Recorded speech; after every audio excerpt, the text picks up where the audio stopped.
Hello, my dear learners.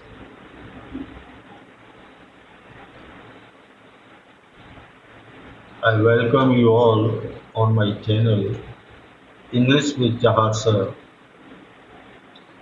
And once again, I'm here with a series on literary devices.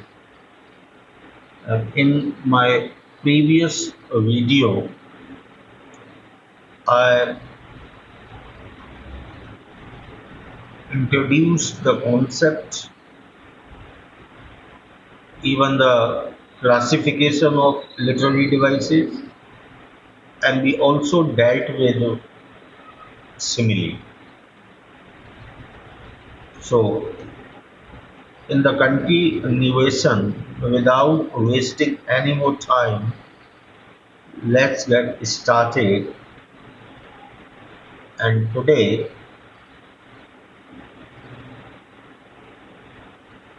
we are going to deal with another literary device, literary figure, and that is called metaphor.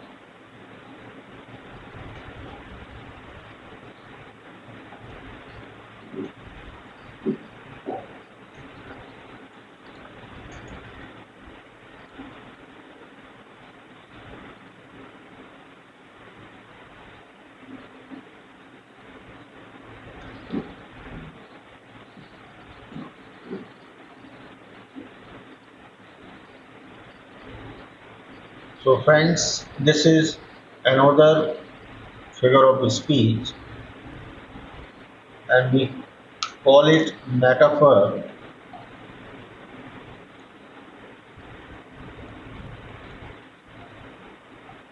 Okay, this is metaphor.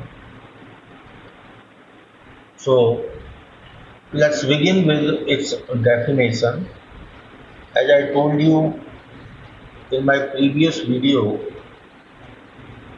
uh, simile. Okay, simile was based on comparison,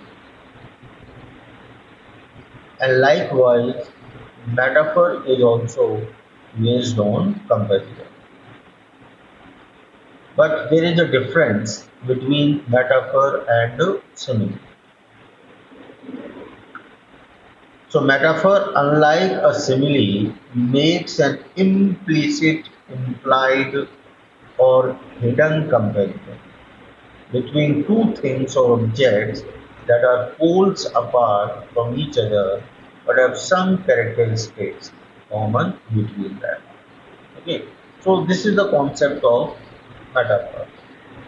So, metaphor, no doubt, is based on comparison, but one thing we should be clear that the comparison made in metaphor is different from the comparison that we made in a simile.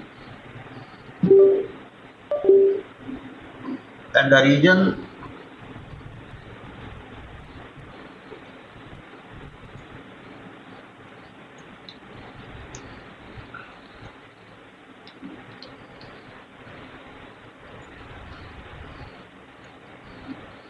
so in other words, a resemblance of two contradictory or different objects is made based on a single or some common characteristics.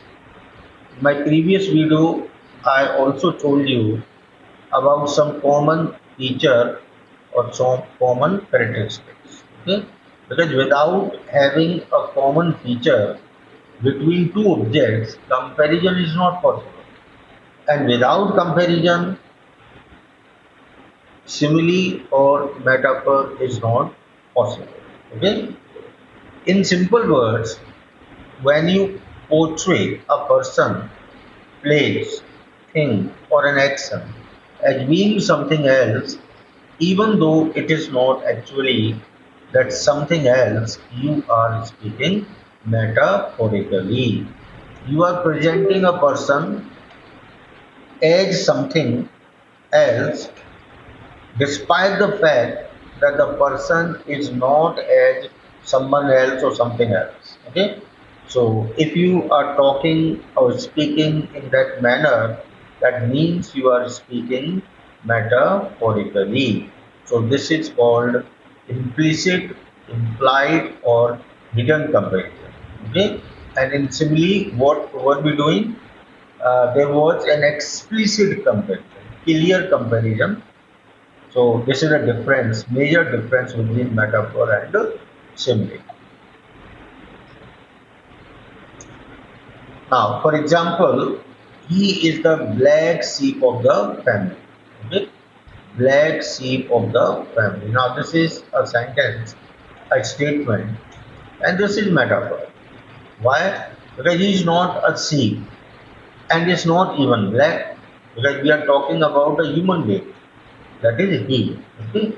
So, this human being cannot be called to be a sheep and even cannot be called to be black.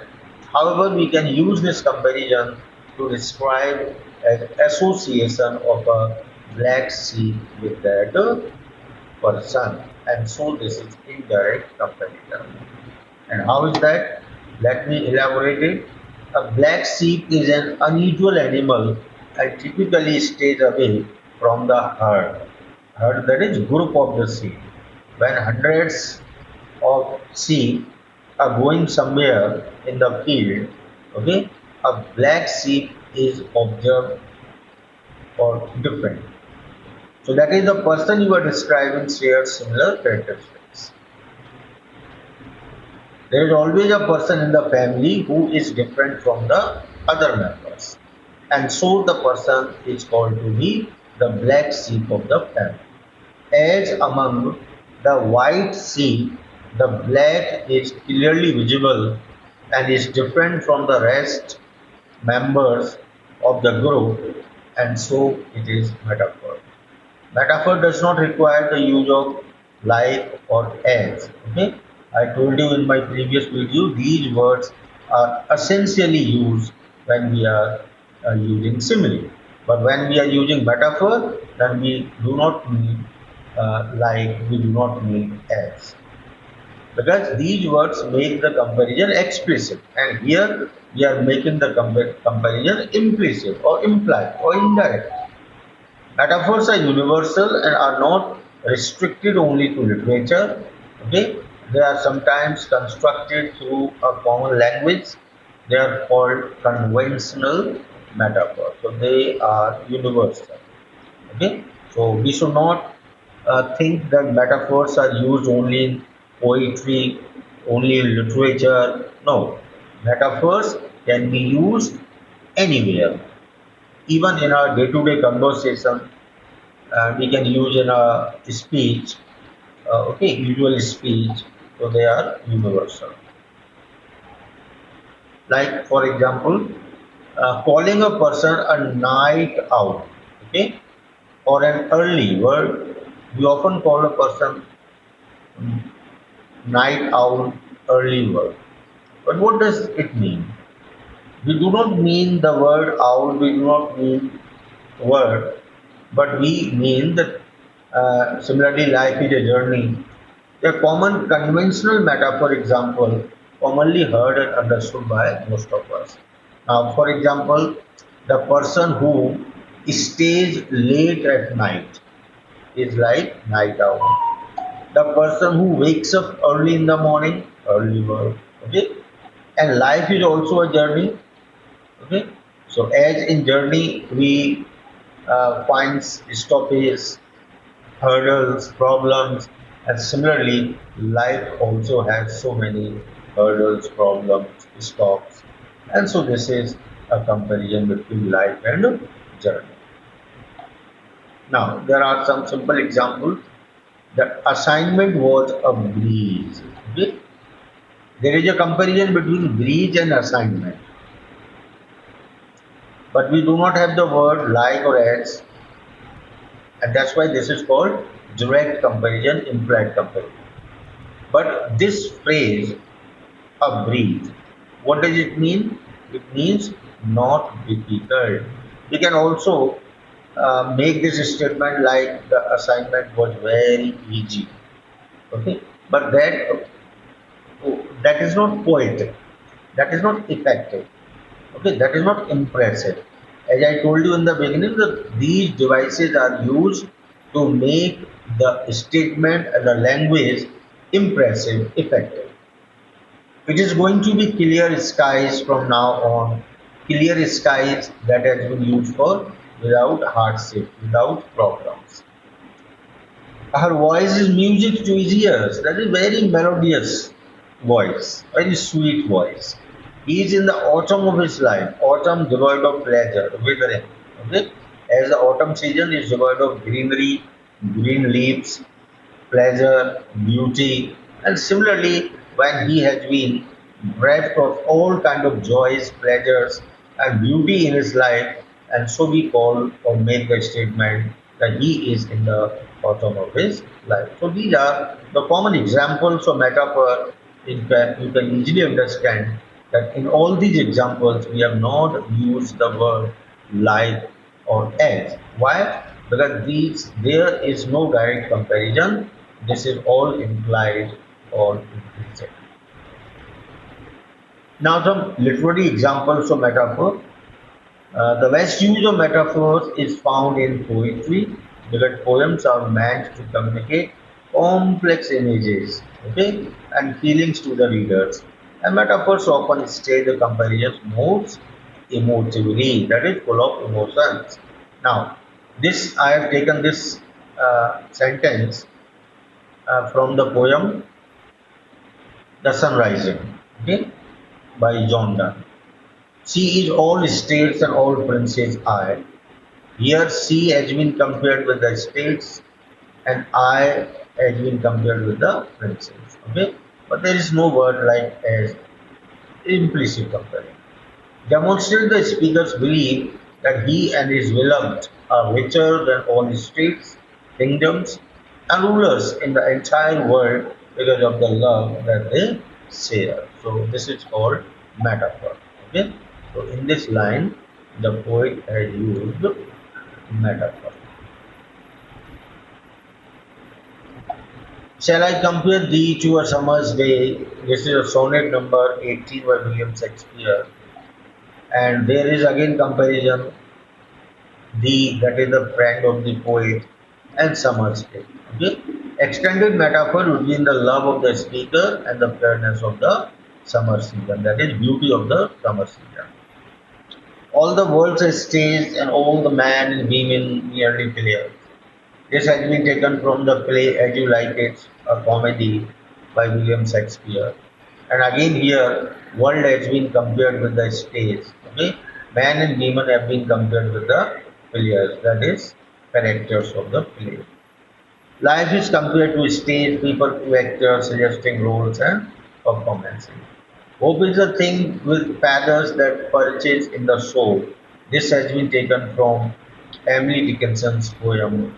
Hope is compared to a word here suggesting lightness, persistence, and comfort. So all these are the comparisons, but they are the metaphors which have been used by the poets and writers.